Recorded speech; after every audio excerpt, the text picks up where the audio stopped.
One of the most frustrating experiences is understanding something and still not being able to change it. You know the pattern. You recognize the mistake. You see the mechanism clearly. And yet, nothing moves.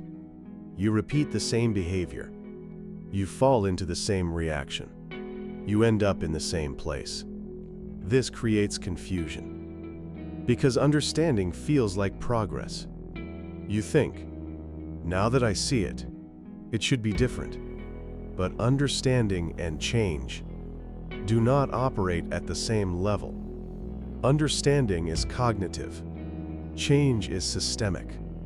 The mind loves insight because insight feels clean. It feels precise.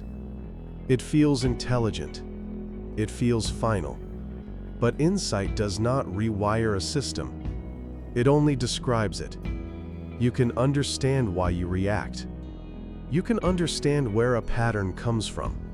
You can understand what you should do differently.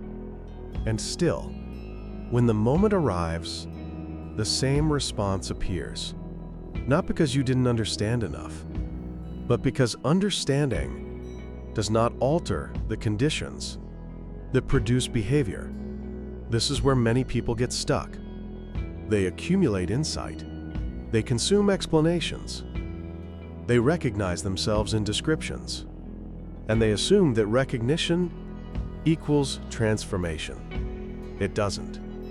Understanding happens after the fact. It looks back. It explains. It labels. Change happens before awareness, in the nervous system, in perception, in automatic response. This is why you can explain a behavior perfectly and still feel unable to stop it. The explanation arrives too late.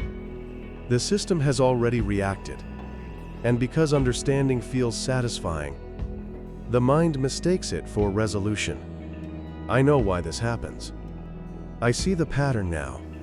That makes sense. But nothing has shifted. The same trigger still activates. The same tension still appears. The same reaction still unfolds.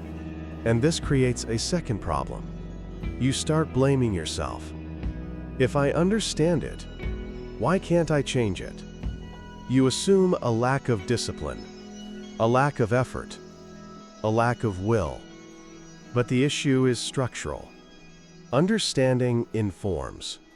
It does not regulate. You can't think your way out of an automatic process. You can only change the conditions under which that process runs. And that requires something different from insight. It requires contact, timing, exposure, repetition. But the mind prefers insight because insight feels safe. It gives the illusion of movement without the discomfort of change. And that illusion keeps the pattern alive. This is why insight alone often becomes a trap. You keep understanding more, but nothing actually changes. So you search for deeper explanations, more accurate descriptions, better frameworks. You think the missing piece is one more realization. But the system is not waiting for a better explanation. It is running on conditions. Conditions like how safe the body feels, how familiar the reaction is, how quickly the trigger appears, how much time there is before awareness. None of these are addressed by insight. Insight names the pattern. It does not interrupt it. And because the pattern remains intact, it repeats again and again. This creates a strange paradox. The more you understand yourself, the more frustrated you become. Because now you see the pattern clearly, but you still feel powerless when it actually happens. This frustration often turns inward. You start thinking, I should be past this by now. I know better. Why am I still like this? But knowing better does not mean functioning differently.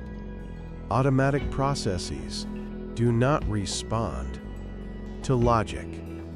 They respond to repetition, to exposure, to safety, to timing. This is why change feels slow, even when understanding is immediate. The system learns through experience, not explanation. And experience cannot be rushed without creating resistance. This is the part most people avoid. Real change requires staying present when the old reaction appears, not analyzing it, not judging it, not explaining it. Staying, feeling the urge, noticing the impulse, allowing the moment to pass without acting automatically. That moment is uncomfortable because it removes the illusion that understanding was enough. It forces contact with what is actually happening in the body, in attention, in reaction. This is where change begins, not at the level of insight, but at the level of interruption. Small interruptions, repeated many times. Each time you don't react immediately, the system receives new information, not as a thought, but as experience.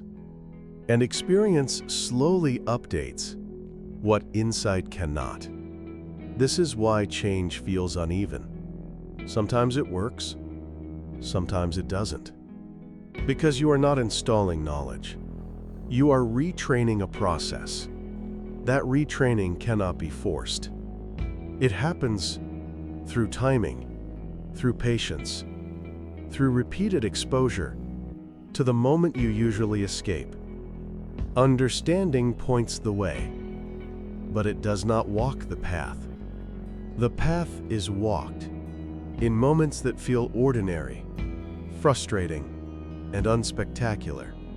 And yet, those moments are the only ones that actually change anything. This is also why change cannot be reduced to a single decision. You don't decide once and move on. You encounter the same moment, again and again, the same trigger, the same internal tension, the same pull toward the familiar response.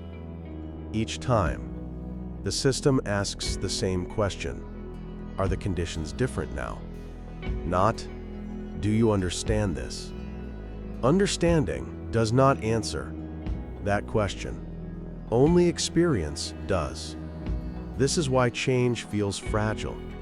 At first, you may respond differently once, and then fall back the next time. You think you failed, but nothing failed. The system is testing. It is checking whether the new response is safe enough to become automatic. Until that safety is confirmed, the old pattern remains dominant.